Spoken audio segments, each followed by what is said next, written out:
श्रोताओं, प्रेम से बोलिए जय माता दी। दुर्गा सप्तशती के पाठ में हम अब पहुंच चुके हैं तीसरे अध्याय पर। पिछले अध्याय में हमने देखा कि महिषासुर ने अपनी अपार शक्ति और छल के बल पर देवताओं से स्वर्ग छीन लिया। देवताओं ने जब माँ आद्याशक्ति का आवाहन किया तो समस्त देवताओं की शक्तियाँ मिलकर एक दिव्य तेजस्विनी रूप में प्रकट हुई माँ दुर्गा।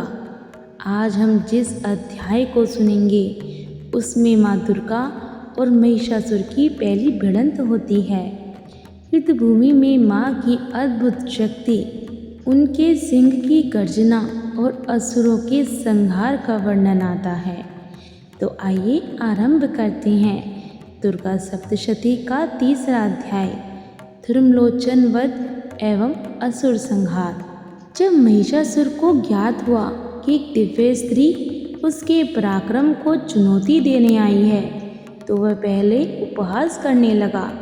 उसने अपने सेनापति धर्मलोचन को आज्ञा दी, जाओ इस स्त्री को पकड़कर मेरे सामने लाओ। धर्मलोचन 10,000 सैनिकों के साथ माँ दुर्गा के समीप पहुंचा। उसने माँ से कटु वचन कहे और माँ को बलपूर्वक पकड़ने का प्रयास किया।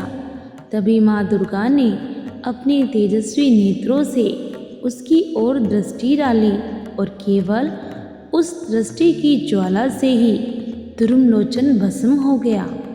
इसके बाद माँ के वाहन सिंह ने युद्ध भूमि में प्रचंड गर्जना की और असुर सेना पर टूट पड़ा। उसने अपने नख और दांतों से असुरों का संहार करना प्रारंभ कर दिया। माँ के हाथों में जो अस्त्र शस्त्र थे उनसे असंख्य दैत्य मारे गए। माँ दुर्गा ने बाणों से, त्रिशूल से और तलवार से असुरों को काट डाला। क्षण भर में हजारों असुर धराशायी हो गए।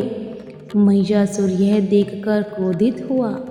उसने अपनी विशाल सेना को आदेश दिया कि वे सब मिलकर माँ दुर्गा का वध करें। असुरों की पूरी सेना ने एक साथ आक्रमण किया, परंतु माँ दुर्गा अकेली ही सब पर भारी पड़ रही थी। उनके प्रत्येक अस्त्र की मार से सैकड़ों असुर एक साथ गिरते जा रहे थे। युद्ध भूमि में असुरों का रक्त बहने लगा। चारों ओर से असुर चित्कार कर उठे। सिंह गर्जना करता हुआ और अधिक प्रचंडता से असुरों का वध करता रहा। इस अध्याय से हमें यह शिक्षा मिलती है कि माँ दुर्गा की शक्ति के सामने संसार का कोई दुष्ट टिक नहीं सकता।